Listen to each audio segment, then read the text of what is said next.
Jerusalem, the 12th century, amidst the chaos of the Third Crusade. A brotherhood of warriors rose to power.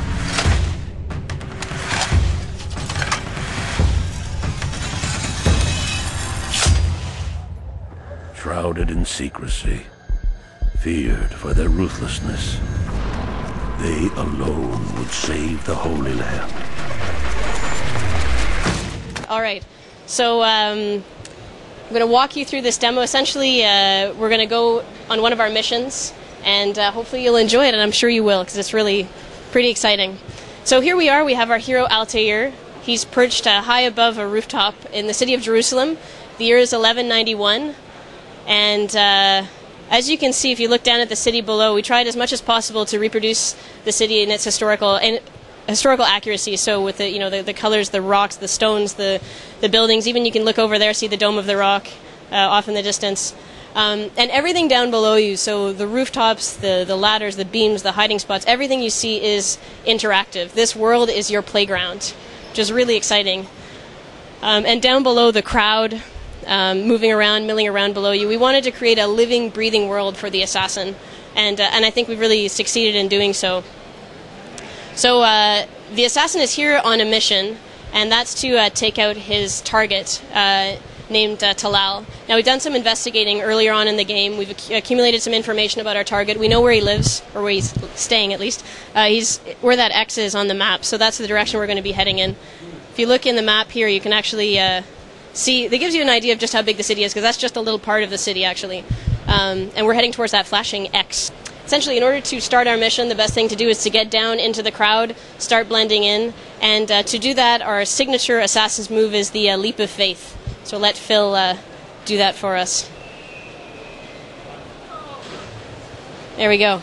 So essentially, the leap of faith allows you to go from high to low really quickly. Very handy when you're being chased, or anytime you've climbed a really tall building and you want to get down very quickly.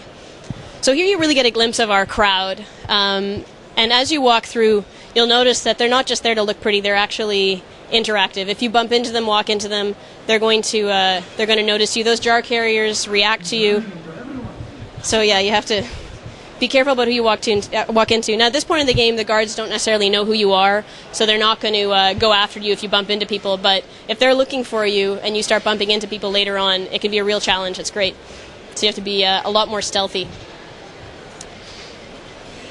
But if you use your hand button, so that's your B button, to walk through the crowd, you'll see you do a gentle push without knocking over jars. So that's a little bit of the gameplay. We wanted to create interactive gameplay elements, not just a wall or fire or a moat. We wanted to create intelligent obstacles, like this beggar, for instance. She's actually going to follow you around, get in your way, walk in your path, drive you insane, to the point where you may want to, let's say, grab her and throw her if you felt like it. So again, that's another thing you can do, is throw people out of the way. Of course, at this point, the guards don't know who we are. They're not necessarily going to turn around, but later on, once they've spotted us, it can be a lot more challenging, and you have to make sure not to do things like that, not to throw people. So, back to our mission, which is to head towards the warehouse district. So, we can see the entrance to the warehouse district there. 4 guards waiting, blocking the entrance. If we try to get close, they're probably not going to let us get through. So now, since some of you have already seen the other demo, what we're going to do is show you a different way of getting past those guards. So we just want to show you how there really are many opportunities, many options for people playing the game. So now, one way you could do it is to take out all the guards, get in a fight if you're feeling really aggressive. Maybe Phil is feeling aggressive today and wants to do that, but yeah. But the other option, which you might have seen before, which is going up and using that archer and throwing him down below, creating a dead body diversion. Another option we have are those scholars over there. We actually helped them out earlier on in the game by getting them out of a tough situation, so they've actually placed themselves in a strategic location, and they can allow us to blend between the guards, which can be really handy, sort of a non-violent way of getting past your guard post.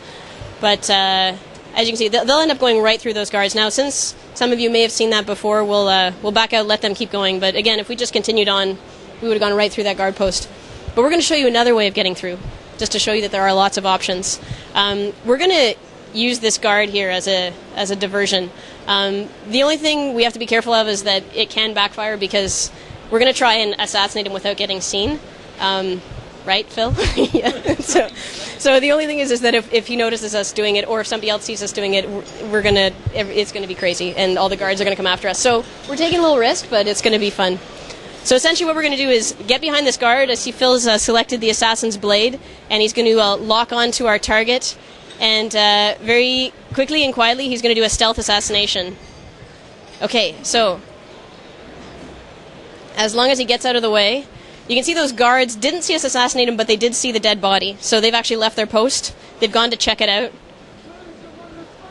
Yeah, so they're really eager to find us, but we got through. They didn't see us do it or get away, so we're okay.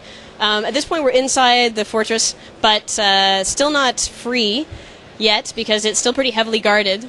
So there's, I think, a guard to our right.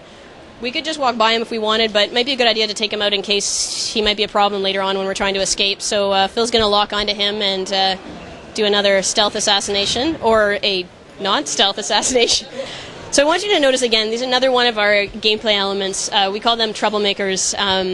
Essentially, if you get anywhere near them, they're gonna push you. They're totally insane. They're pretty crazy, but again, it's one of those intelligent obstacles, so it's going to move around, it's going to, turn with you. Yeah, he's screaming pretty loudly.